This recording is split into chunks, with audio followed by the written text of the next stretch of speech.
Establecer ancianos, establecer pastores, establecer obispos. Este paso era muy importante porque al salir Pablo y posteriormente Tito de Creta, alguien tenía que continuar la obra. Con la iglesia que se había establecido en ese lugar, ¿quién dirigiría a estos creyentes? ¿Quién seguiría poniendo en orden las cosas? ¿Quién velaría para que las cosas se hicieran de acuerdo con la voluntad del Señor? ¿Quién definiría el camino más sabio por el que debía transitar este grupo de creyentes que se había establecido en Creta? Si ya no iban a estar ni Pablo ni Tito ni ninguno de los plantadores de esa iglesia. La respuesta, sin duda, es los ancianos. Una iglesia, desde la visión del Nuevo Testamento, está incompleta si no tiene quien la dirija, la guíe, la ordene, la corrija, la gobierne.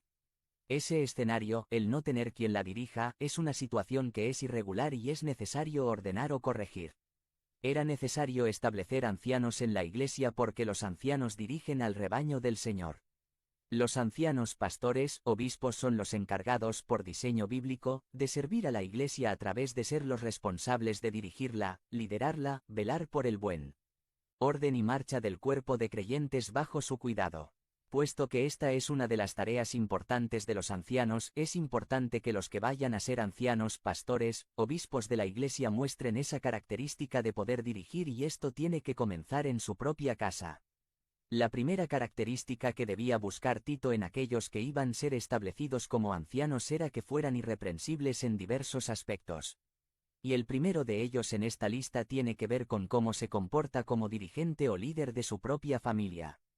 Debía ser marido de una sola mujer y que tuviera una familia cuyos hijos que estuvieran bajo su cobijo, vivieran en orden y en sujeción al Señor. La lógica de observar a su familia es como dice 1 Timoteo 3, 5, porque el que no sabe gobernar su propia familia, ¿cómo podrá cuidar de la iglesia de Dios? Si una de las funciones importantes de los ancianos es la de dirigir el rebaño del Señor, esa capacidad de dirección y liderazgo debe mostrarse desde su propia casa primero. Por eso, aquellos que anhelan ser ancianos deben comenzar primero a ir poniendo orden a lo que haya que ordenar en su propia casa, su matrimonio, su vida familiar. Este liderazgo amoroso y servicial le estará preparando para poder servir a la Iglesia del Señor con eficacia y bendición. También es importante notar que cuando la Biblia habla de los ancianos con relación a la Iglesia, no lo hace en singular, sino casi siempre en plural. O sea, no se habla del pastor de tal o cual iglesia, sino se habla de los ancianos, obispos, pastores de tal o cual iglesia en tal lugar. Es decir, esta dirección de la iglesia, esta autoridad de la iglesia no se ejerce por una sola persona, sino se ejerce en colectivo, en grupo, en colegiado.